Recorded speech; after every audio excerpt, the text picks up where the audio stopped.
value systems, traditions, and beliefs. So it is this integral whole that you are seeking to protect and preserve when you talk of the preservation of cultural diversity. Environment. Environment is not a sector.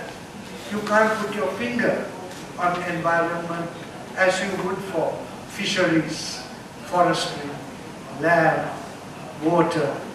You can put your finger and say, this is water, this is land, this is forestry.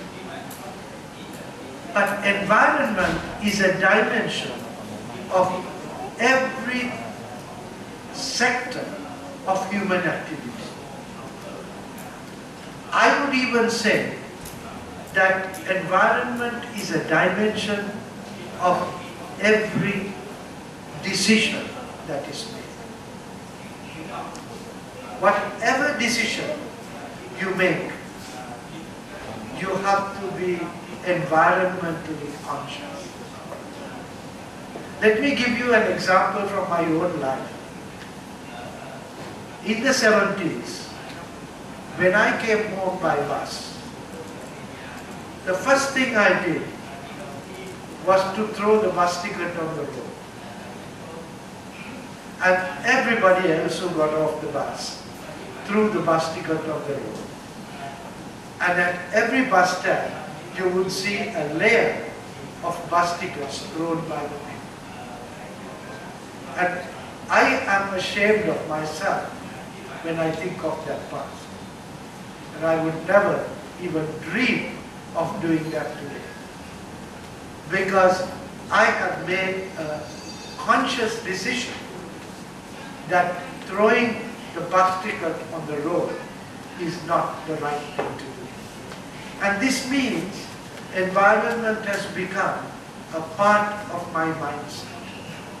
As I am sure it has become a part of your mindset in Vietnam, among the Vietnamese people. So then we have to look at the issue of governance.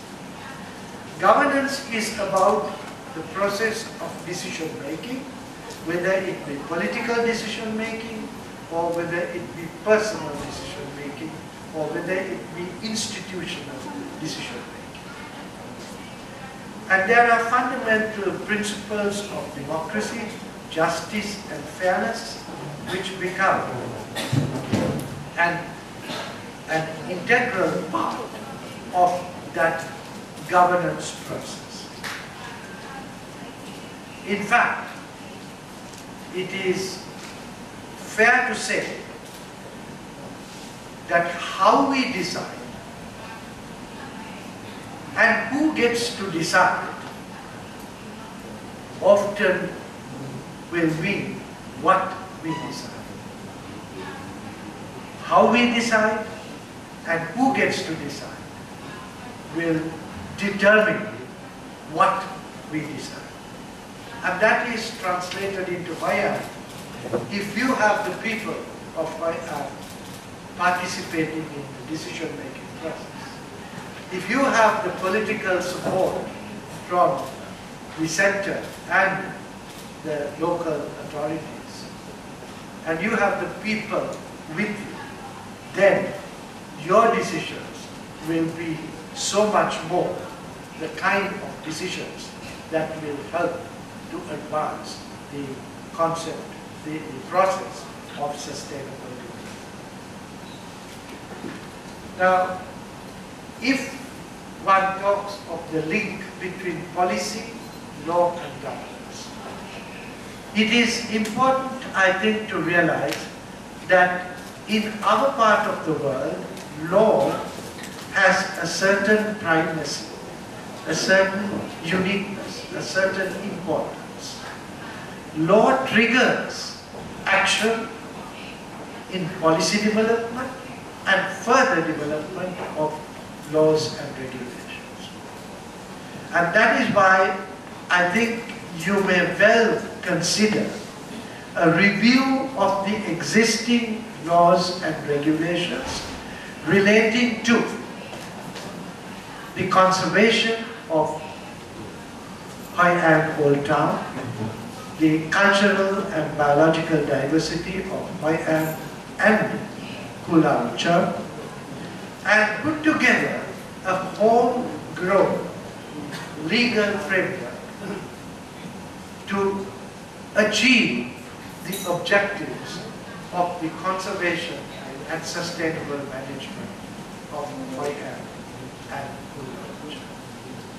That process, perhaps undertaken under the leadership of the chairman of the People's Committee of Hoi An, will help to bring the people of different disciplines together and establish a broad legal, policy and institutional framework within which a strategic plan could be developed for the protection and management of Hoi An and Kula Church within the broader context of the development of Vietnam, and more specifically the development of the eastern corridor of Vietnam from Hue to Hoi An. I thank you very much for this opportunity to share some thoughts with you and make myself available to help in any way I can to help you to achieve your laudable objectives. Thank you very much.